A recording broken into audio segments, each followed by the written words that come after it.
speaking here from the Desteni Farm, and welcome to G Talks. And today's topic is Love Runs Dry.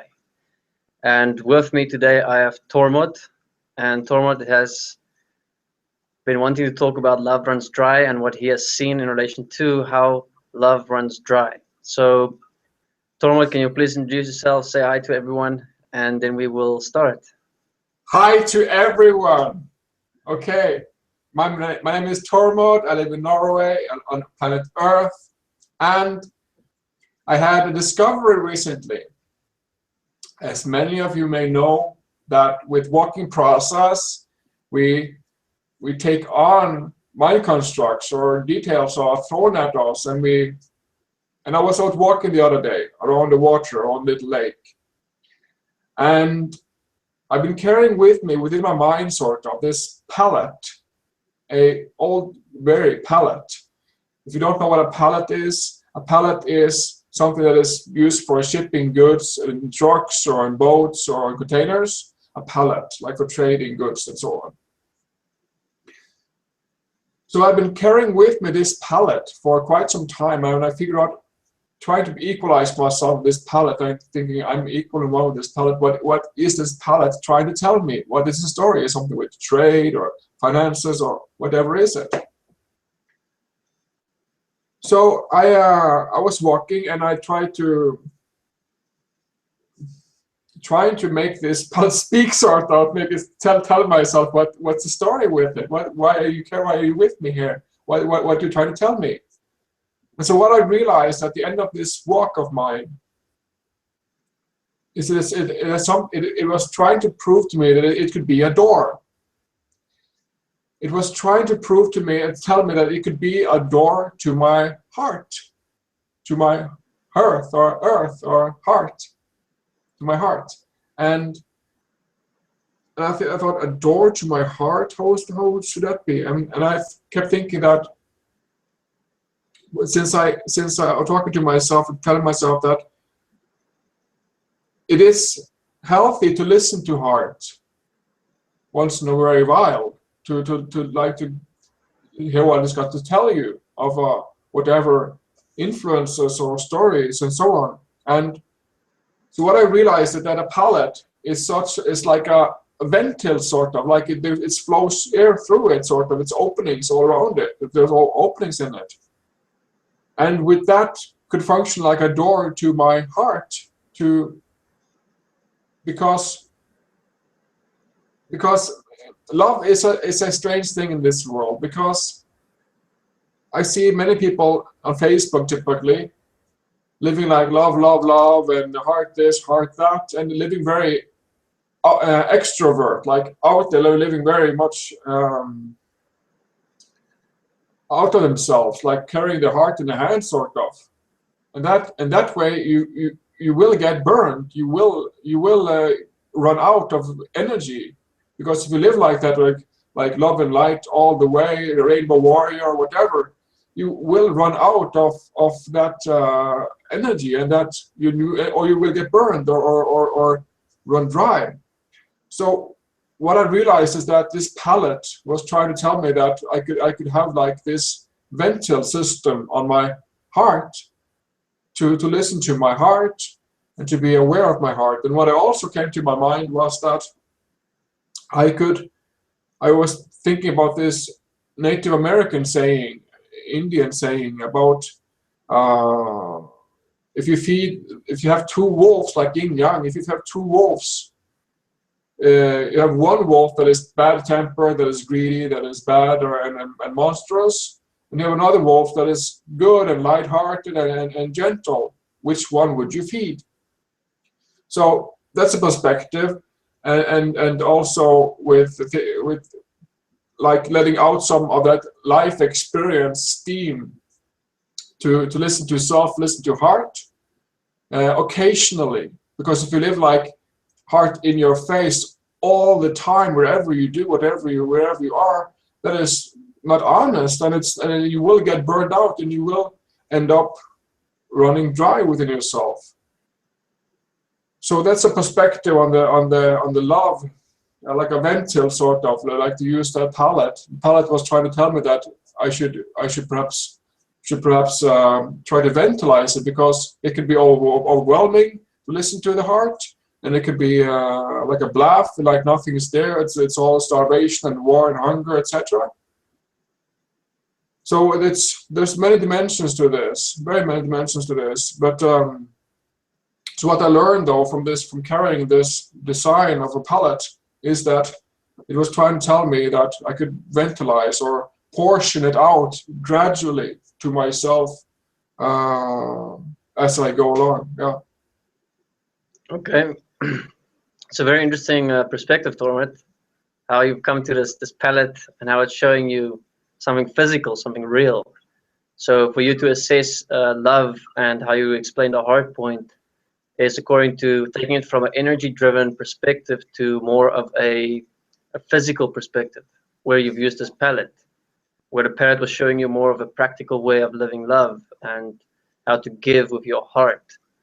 So that's a pretty cool way of looking how the physical can support us in our environments and what's around us.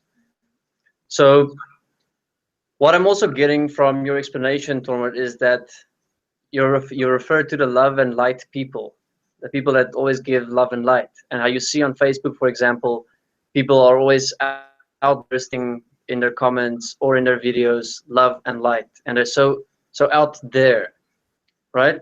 Yeah. Now, I myself used to be a love and light person. You know, I used to believe that love is going to change the world. You know, love is going to bring everyone together, and we can all just hug, and we can all just love, and love will just be the only solution to this world. Now, obviously, I did that in relation to the old definition, the old meaning of the word love that I had. So what was my old meaning and definition of the word love? It was an energetic definition, meaning I believed that I had to create a feeling inside everyone else that I'm seeing. I had to create this feeling of love in the people I meet, the people I see. And to do that, I had to always go beyond my usual energy levels. You know, where you are content here breathing and you're relaxed, I had to always hype myself up, you know, like putting your heart outside of your chest. You know, that's the example, is like keeping your heart open. Yeah. And this was, in fact, very exhausting, because I was seeing myself as the only person that is loving and that is giving love, and everyone else is missing this love. Everyone else does not have this love. And therefore, it's my duty, responsibility to, you know, put my heart out there and to give all my love to everyone else. And when I go home, I'm exhausted. I'm this grumpy guy, you know, but when I'm myself, I'm like, oh, I don't want to do this anymore. But love is going to change the world. I need to focus on love, love, love. And this is how I used to see the point of love and how it runs dry. And we go a step back and we look at relationships. How do people start relationships currently in this world? Is with love. And love is the same construct, the same design. When you go into a relationship based on love, you have to tell that other person every single day 20 times, I love you, I love you, I love you, I love you, I love you, I love you, love, love, love, love, love, love, love, love, love, love, until, you know, they just have to believe it absolutely all the time. But the moment you don't say I love you, it just runs dry. It's like, whoop, there's a change here. I'm not getting that energy. I'm not getting that positive feedback. And after 3 to 6 months in a relationship, you start meeting the real person who you are, and the other person. And this is where you start getting annoyed, and this is where you start getting tired and frustrated, and you know, you're just not feeling like the relationship's going to work anymore. And it's all, so what I'm getting to is it's all the same design, you know, with the love and light, with the relationships. It's all the exact same design. And as we can see, over eons of time, or decades, you know, millennia, name how much time you want, people has been living this love thing the exact way you described it. How they live with their heart kind of out in the open, like more than what is physically possible, capable, believing it's going to change the world. So taking it by ourselves, how can we live love practically? That's the next question, isn't it? Because we have been living love in such a high energetic way that everyone that's attempting to change the world with love just runs dry. They just die out of this love at some point, and nothing has changed. Nothing in this world has changed. So yes, the point is to take it back to ourselves, where we look at who am I and how can I practically live love. You know, for example, the gradual point that you mentioned. Now, gradual, I would say, isn't like, you know, today I'm giving love, and then in an hour's time I will not be giving love, and then in 2 hours time I'll be giving love, and then in 3 hours time I will not be giving love. You know, so we can't look at gradually that way. We have to look at gradually giving love, meaning in every breath, as I breathe, as I walk, I first check with myself, I'm here, I am not in my mind, I'm not following any energies or emotions or beliefs or thoughts, and therefore my love becomes practical. And that means in any given moment that I can give that love as a living expression of myself. So it's not a thing you have to consistently keep up as a feeling, which, you know, if you look at a battery, if a battery consistently keeps running, it dies. And you can either go recharge it or you have to buy a new one. And then you do the same, and then it dies. But if we live love practically, not on energy, it will not die. It's something that we are in every single moment. So correct me if I had that wrong, if I redefined gradually a little bit there. That's What do you cool. say? I think that's very accurate of you, very time-wise of you to live the love, live it practically, not like in energies and it flows and metaphysics and psychology and data. Just as we see that this world is changing as we speak, from the consciousness to awareness, from the old archaic system to holistic system, and from there on, there's like multiple dimensions and various ways to go. And love and redefining love is one of them. It's a very interesting one and very, what shall I say, personal, or perhaps not personal, but yeah, I'm not sure what. But it's really fact that just like Khalid Gibran said, love is work in action. Work is love in action. Like the physicality of you participating in something, you're doing something, moving yourself around, making dishes, going to swimming, going to school, taking the bus, riding your bike, whatever you do, talking to people, meeting your parents, whatever we do. If we can put it into practical terms, and for instance, like the idea of doing dishes. Doing dishes is viewed upon as something boring, dull, and dreadful. Oh no, dishes again! Oh my God, I'm not going to. To me now these days, I think that doing dishes, that's the fun part. That's what I like to do, because that's expression. That it's expressing that gratitude, care, consideration, love, if you like, of having a meal each day, of having this crockery, of having all these things that I can live a dignified life, and so on and so forth. So it's more like an expression, really, and to live it would be that expression of what is best for all. I have a cool point to input there. My son is now 2.5, and dishes to him is something that he loves doing. So you see how he put the love into the doing there. Yeah. Whenever someone's doing dishes, he wants to join in. Now, why is it that he loves doing dishes? And he's 2.5 years old. It's because we showed him that dishes is the same as dancing, the same as brooming. It's the same as playing a game outside in the field, because it's your body moving. So love is an expression of yourself where you enjoy moving. Movement is an enjoyment. And if we look at love currently in this world, it is about giving. Love is about, I'm giving this person something of myself.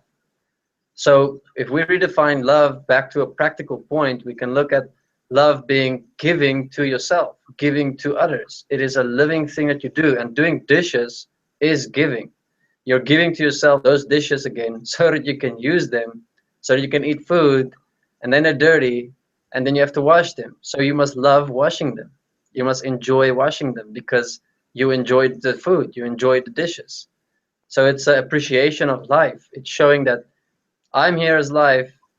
I love myself as life, and I'm going to express this love in everything I do. Because saying and speaking love, feeling love as a feeling or energy has proven over many years to not work as an energetic feeling. And no one can sustain that. No one can sustain an energetic feeling like that, even for one day. We can only in moments express it, even if we are still stuck in the system and in the old way of how relationships work. If you have to keep telling your partner every 10 minutes, I love you, it's going to get boring. It's going to run dry after a few months. And then it's going to become a whole stale situation. So what does a relationship and love become then? Becomes your living application, not just towards one person, because then that's conditioned love. Love must be who we are, not for who we are doing it. We're doing it for ourselves as everything that's here. So that's how I've been investigating the point love, and how I have redefined it within my agreement that I have, and how I am also with my son working on that expression point. I don't call it love at all. I don't even give it a name, because love has been so contaminated. You know, it's like maybe we should just give a new name to it. And we should just remove love from existence, that word, and maybe we should just replace it with a new word that has the new meaning to it. Yeah, or just to say that it is life, it is expression. Yeah, and I think the word palette and the word palette and the word petal. You know what petal is? I have no idea. Petal from a flower. Oh, a petal. Yeah. Okay.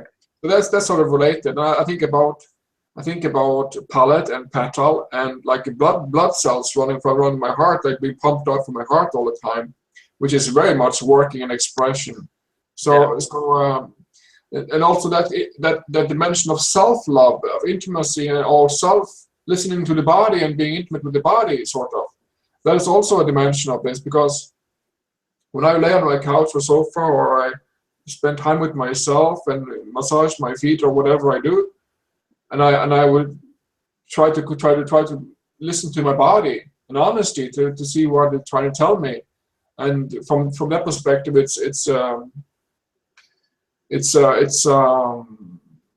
could use that door again of the palette or ventil or how we use it to investigate and listen to the body, to hear what it got to say out of self-love. Yeah, intimacy. Yeah. Okay. Yeah, because it's very important to love ourselves first. If we can't learn to love ourselves, we cannot even possibly love someone or something else. So getting intimate with the body is into me I see, and then we see the heart. And we should not be hard with ourselves. We should be gentle, we should care, and we should live that practically, like massaging your feet. How many people lays down and massages their own feet? You know, not a lot of people in this world that I know of would do something like that. We will wait for someone else to give us that love, to give us that service, to prove that they love us. You will massage me because you love me, instead of I can massage myself because I love myself, and I'm living that practically. Yeah, I recognize that from the relationships I had earlier, like in the beginning, like like the old programming of falling in love with somebody, feeling all this red fluffy hardness going on, and like this ideas of sex, intimacy, and body, and so on and so forth. And then it runs dry after you go out and you're together, you're like a couple, and it runs out because that energy flow, it takes effort and energy to participate in that energy flow and that content, those designs. So gradually you're grounding and you're stabilizing within, or you're grounding in what is here, what is practicality, what is honesty, and that could be almost like a slap in the face, because you realize that this love is almost like fake. It's all just energy is flowing around like a roller coaster in front of your eyes. So and I realized that today, that I look back at all relationships and I see like through them, and I see that here's the point when the runs out, and it's all left with the honest parts, which can be which is not that hot or delicious or whatever to call it, because it's more like reality. Yeah. All right. So Tourmode, if you have to look at love runs dry, yeah, right? Yeah. Probably you would also recognize this point, but a lot of us have connected love to images, pictures. Yeah. For example, if you look at relationships, why do people fall in love with certain people? Because of how they look, you know, an image, a picture. So you fall in love with a picture, an image. And what time has proven to us that if we fall in love with pictures and images, after a couple of months, even that love for that picture or image fades away. It runs dry, because we can only sustain what happens.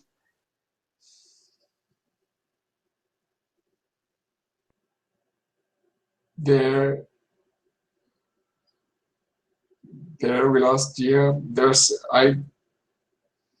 Gian told me before this hangout that there is some heavy winds down at the farm in South Africa. So there's probably some winds knocking out their internet right now.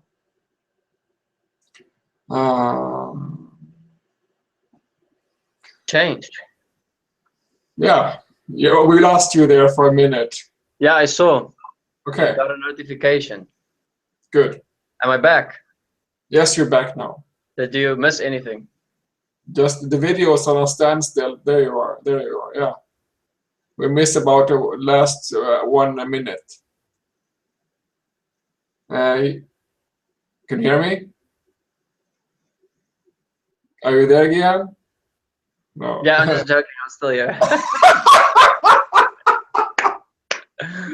Hey, that's okay. Okay, so you lost me for a minute.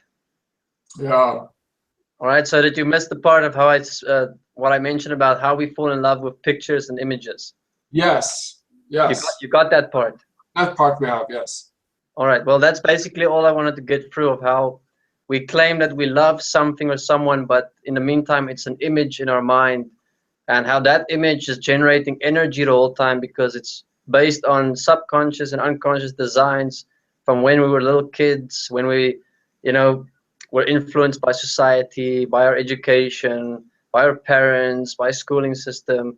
And what I'm getting to is, we claim to love things and love people, but we don't even know where this love comes from.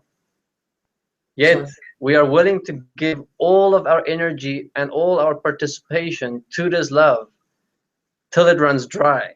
And then we're willing to create it again and again and again. So it creates this never-ending cycle where everyone is just trying to change the world in things that obviously runs dry. Yeah, I mean, love is like the super fuck of programming and brainwashing of society. Yeah, it's really got us by the. It's really, it's really strangling us from really living our lives. Really, yeah. So you can see that millions of people are also using love to hide, because if you look at love currently, it is the opposite of fear. It is actually the manifestation of fear. Love Yes. exists because we have so much fear in this world, and the world is manifested fear. So we use love, and when you change the world with love, also as a shortcut, also as a way to not actually live love, but to instead feel love and resonate love and send love and love people and be full of love. But nothing is practically happening or changing. So love has really fucked everyone into actually changing this world because the energy is so overwhelming. The fantasy of love is what I believe changes and enslaves people to never actually living love. Because the fantasy and the desires in our mind is always this bubble of unknownness, but you just know that this person I will give my life up for, and I will die for this person. And after 3 months, we're breaking up, I need someone new, Yeah. and then eventually we marry someone and we get stuck with that someone till we die or we divorce. So love is really just a trap currently designed in energy to enslave people to relationship constructs, to eventually become a family construct so that families can only focus and care for themselves, and so that no one can actually see what's happening in this world. So unless we take love to ourselves, back to ourselves, where we can see, if I love life, if I love everything equally the same as an expression of myself, then we cannot possibly individualize that love. We cannot possibly say, I love only you. I care only for you, and I will only give you this energy. Because if you work with love on energy, it is limited. You can only give it to one person for a certain amount of time. So love is designed to run dry, and people enjoy it because people love creating the love again. People love creating the roller coaster ride. People love creating the feeling lost in a fantasy.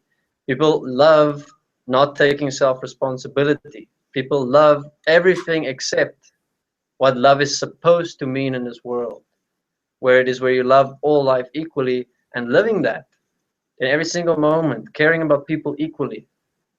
So that's my perspective fully on the love point. I just let it all out before I cut off at any time again. Yeah, and I would like to point to scope in a bit about the polarity point, because you say that love is the polarity of fear, and when we listen to Oprah Winfrey or New Age, whatever love and light gurus, and people who are still to this day is telling us to just think positive and it will be okay. Just focus positive, think positive. If you're literally living by that, then giving in your energies to thinking positive, to the upper side of that needle personality construct, polarity construct. If you give in your energy to that upper part of that polarity construct of a needle of polarity, you are unconsciously or consciously also making that pain, hurt, war, friction, whatever, disturbance from the downside of that needle. Yeah. Love is really a super fuck, because you give in this energy up on the upside, and you go about doing your things, and unconsciously things are going on that you're not, that you are really responsible for, but what would you just focus on this love and this happiness or success or whatever, and you're blind, or you're not responsible. And that's something that we need to bring into this equation, is responsibility, and it's really interesting to see how all this accumulates into war and chaos around us, and financial collapses and war in Syria and all sorts of consequence, because we are blinded to live by the programming and brainwashing of all our being in past lives. And so I mean, if you look at the war in Syria, yeah, and in Afghanistan, all the wars that's happening now is because people love their countries, and therefore because they love their countries, they're willing to attack and kill other countries. So love is really, I mean, if you also look at love in terms of people that like Oprah, Eckhart Tolle, and all these people that proclaim love and light and spiritualism, if the world wasn't as fucked as it is now, what would they have said then? What would they have lived then as love? Because you have to put yourself in a perfect world scenario, and you have to see, if you lived in a perfect world right now, what would love mean? How would you live love? Because everyone in a perfect world will not need love. They are already being loved by life. They're already being taken care of in every single aspect that they can be taken care of. Everyone is already whole. So there's no space for these games that we're playing in the name of love. And that's where it comes to. Love is currently one massive game that we're all simulating and playing the whole time. Yeah. And it can be quite chaotic to go from that point of quite chaotic, disturbing, to go from that point of being in that feeling in love and that roller coaster ride, to going into boom reality and face one up, and then just go with what you think is right from the programming, which is like how teenagers are raised today, that you think that love and sex is almost the same. Like, well, I was taught when I grew up that love and sex is the same. And if you are a teenager today and you will Google, because the schools or parents won't tell you what sex is all about, so you will Google sex, and then you're fucked because you end up with porn. And there's no real responsibility within this of how we could inform and on a commonsensical mannerism and approach, teach our young adolescents and young people about what sex really is and how that is, because we are having this internet, which is one of these greatest faults and mistakes and abuses going on, which is a whole generation, if not more, are being educated to thinking that porn is accepted, porn is nice, porn is blah blah blah. They're learning sex through porn. That is also sort of like a side turn to all this discussion, how we think that within this roller coaster ride, a feeling of goodness or sexuality or feeling in love, sex is like a part of the same package, sort of. That is kind of interesting, yeah. So let me see what you're saying, Tourmode. I'm gonna give you a little explanation of what I'm seeing you're saying. You know, when you're born as a child, you naturally have a connection with everything around you. You know, you just want to explore. You're naturally intimate with reality. But reality is not set up to be intimate. Reality is set up to be harsh by us. We've created it that way. Our environment is designed for adults, not for children. So we have to constantly control, manipulate, and submit children to this reality. Now, as the child from a baby age start growing up, they start connecting with people again. Once they have developed vocabulary, once they've developed a mind to think, and once they're starting to have thoughts. So now the baby went from being extremely intimate to being cut off from that intimacy. And by the time we are 7, 8, 9, we start creating intimacy again with other human beings. Now the problem is, in today's society, we have confused intimacy with sex. And that is why we see love has become sex, because love is a kind of intimacy. So now you as a child, as a grown up, and you see a girl or you see a guy, and you just feel like you connect with this being. You feel like, wow, I can actually talk to this person, I can express with this person, there's no judgment, there's no putting me in a box. But now it immediately gets confused with sex.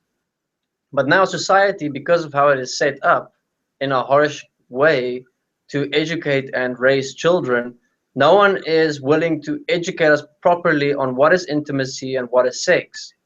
And this is where I believe the confusion comes in, and where we have to now go to separate routes in this reality to find out what is sex.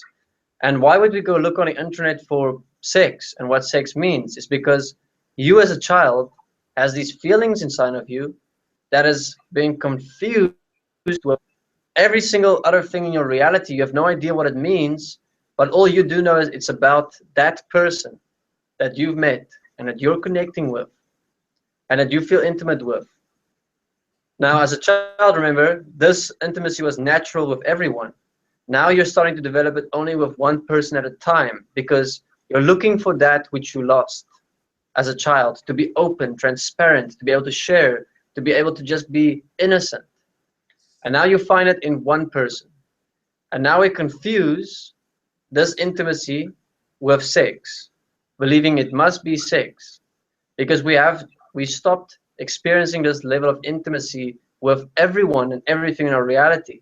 And because it is now so highly charged and focused only on one person, we believe that it's got something to do with that other person. Meantime, it's got to do with us and simply learning or understanding our own intimacy once again, which we used to have as a baby, but now it's only focused on one person. So porn, what porn? Porn is where everything is extreme, the same as this intimacy that is focused only on one person. It's very extreme, and you feel these energies that you don't understand because the education system doesn't educate us on what is feelings, what's emotions, what's thoughts, how does it work, where does it come from, how do we deal with it, is it real, is it not real, how do I direct it? There's nothing like that in the education system for anyone.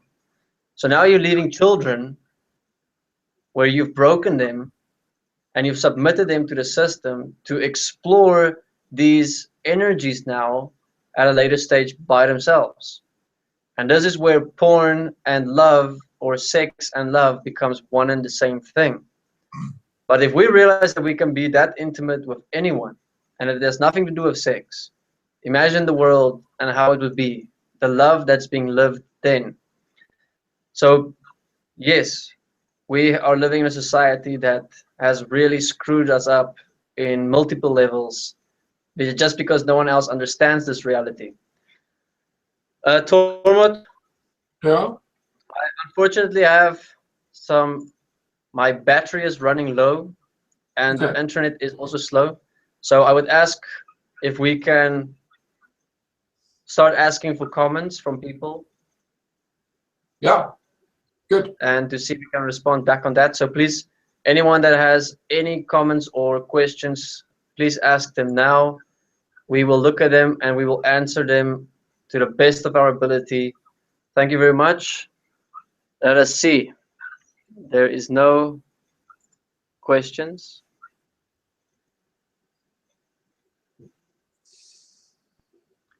All right, so while we wait for people for questions, Tormod, do you have anything else to share in relation to this point?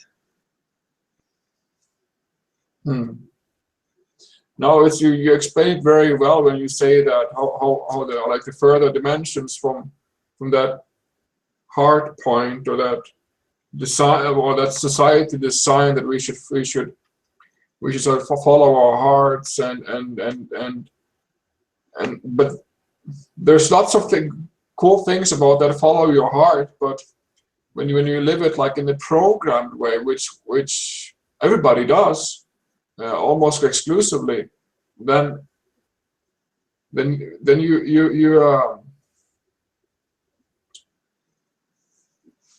yeah, it's a rough design, and it's a hard packed programming. All this is very hard packed, layer upon layer with programming, and how we're not taught to learn about the triangle of thoughts, feelings, and emotions. I mean, I was over 30 years old before I understood the distinct difference between feelings and emotions. How did you learn that? Huh? How did you learn the difference between feelings Yeah. and emotions and thought? I learned that through my buddy talk at the Desteni process. My body explained it to me, and I was not catching it. I was not getting it. I was like, "What are you saying to me? This can't be real." I was like reacting, and I was like defensive, and like, "What emotions is what?" And I was like not getting it at all. And you had to write it over and over and over again to me to explain it. And I finally caught on with it and started seeing it within my environment and my history and my upbringing. How there's a distinct difference between feelings and emotions, and how it all how it's all related, and how it's connected with my past and my programming and brainwashing. So, and that is also a point to look at, because my parents, who have been responsible for most of my upbringing, apart from school and society, the parents have the most important job of all, sort of. So, but I can't just go. I can't go blaming them for how I ended up with issues or drugs or whatever, because they were only living what they were programmed from their parents again, and so we go backwards and backwards and backwards. That's very cool. So yeah. Basically, we have to go back to our childhood and the first 7 years and investigate everything to understand how we have accepted and allowed it, how we have created ourselves, and so that we can take responsibility and change ourselves. Yeah. But yes, Tormod, so I'm going to stop the Hangout here. Okay. And thanks for having me. That's a very cool perspective you gave at the end. So thank you very much for joining on the Hangout. It was cool to talk about love and how love runs dry, and to go into all the dimensions that we have. There's so many. Live it in practicality, yeah. Yes. So it's taking it back to simplicity, physicality, breathing. And if anyone has difficulty with understanding this, then please investigate Desteni, go to Desteni I Process, enroll for the course, get to know your mind, get to know thoughts, feelings, and emotions, get to understand how we are creating, how we've been created, and so that we can change this world and live real love that is best for all, that is practical, and that is visible in equality and oneness. Yes. Thank you very much, Tormod.